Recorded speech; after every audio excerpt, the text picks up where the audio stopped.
Hello everyone, কেমন আছো তোমরা সবাই? আবার চলে এলাম একটা নতুন ব্লগ নিয়ে। তো আমরা এখন যাচ্ছি চন্দ্রানী দিদির বাড়ি, মানে হচ্ছে মাম্পিদের বাড়ি। তো দেখো যেতে যেতে আইটিসির সামনে দিয়ে যাচ্ছিলাম, তো ভাবলাম তোমাদের সাথে শেয়ার করি। আর গাড়িতে আছি আমি, ঈশান, চন্দ্রানী, ওর মা, আর হচ্ছে ঈশানের পাপা সামনে বসে আছে। তো তোমাদের সাথে গল্প করতে করতে অনেকটা রাস্তা চলে এসেছি। চলো এবার বাড়িতে যাওয়া যাক, প্রায় আমরা চলেই এসেছি।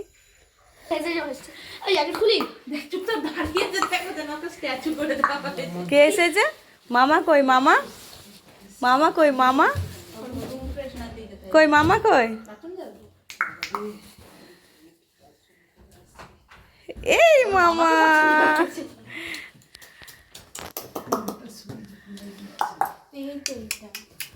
ও আর কাউকে চিনুক আর না চিনুক, মামাকে ঠিক চিনতে পারে, মানে মামার খুব বড় ফ্যান। মামা থাকলে আর কিছু চাই না।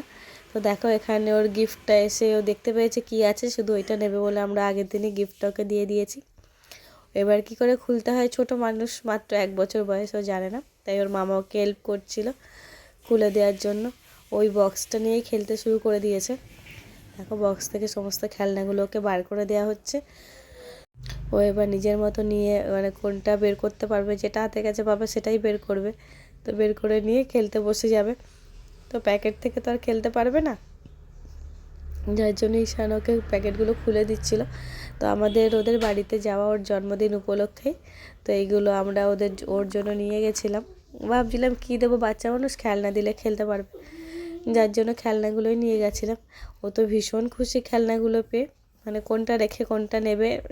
সবারই, বাচ্চা হোক বড় হোক, নতুন জিনিস দেখলে একটু বেশি ভালো লাগে। তো এখনও আমার ঠান্ডাটা ঠিক হয়নি, যার জন্য গলাটার এখনও এই অবস্থা। ও দেখো এদিকে খেলা করছে, ওর মামা ওকে বের করে দিচ্ছে, দাদা বের করে দিচ্ছে। ও এবার কোনটা রেখে, মানে সবগুলো দেখে যাচ্ছে, কোনটা নেবে কোনটা নেবে না, সবগুলো কাছে নিয়ে তারপরে হাতে একটা নিয়ে খেলা করছে। তারপরে দেখো খেলনা দিয়ে খেলা হয়ে যাওয়ার পরে খেলনাটা রেখে এবার বক্সটা নিয়ে খেলা করবে। খেলনার সাথে বক্স দিয়ে এখানে খেলা করছে। তো আজকে রাতের ভিডিও এটুকুই ছিল, আবার কাল সকালবেলা ব্লগটা করেছি। এখানে দেখো ঈশানের পাপা আর হচ্ছে যে বেলুনের দিয়ে যে সাজাতে এসেছিলো, তো ওরা দুজন মিলে এখানে বেলুনগুলো দিয়ে সাজাচ্ছে। দেখো এখানে বেলুনগুলো সমস্ত ফোলানো প্রায় হয়ে এসেছে। তো মেশিনে ফোলাচ্ছিল বলে এতটা তাড়াতাড়ি হয়ে যাচ্ছিল। আর এখানে দেখো বার্থডে বয় মেশিনের সাউন্ডের ভয়তে পুরো একদম জড়সড়ো হয়ে আছে, প্রচণ্ড ভয় পাচ্ছিল মেশিনটা চলছিল বলে। প্রচণ্ড কাশি হয়েছে, কথাই বলতে পারছি না।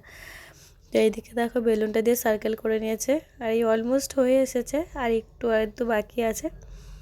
এইদিকে হচ্ছে ওরা বার্থডে লেখাটা এবার লাগাবে, ওইটা অ্যারেঞ্জ করছিল, কারণ সমস্ত কিছু উল্টোপাল্টা ছিল, তো ওটাকে ভালো করে অ্যারেঞ্জ করে নিচ্ছিল। এবার হচ্ছে ওইটা ওখানটায় লাগিয়ে দেবে। তো এই দেখো এটা হচ্ছে ফাইনাল লুক। তো আজকের ভিডিওটা এখানেই শেষ করছি। তো বার্থডে ব্লগটা নেক্সট ব্লগে শেয়ার করবো, কারণ ব্লগটা অনেকটা বড় হয়ে যাচ্ছিল।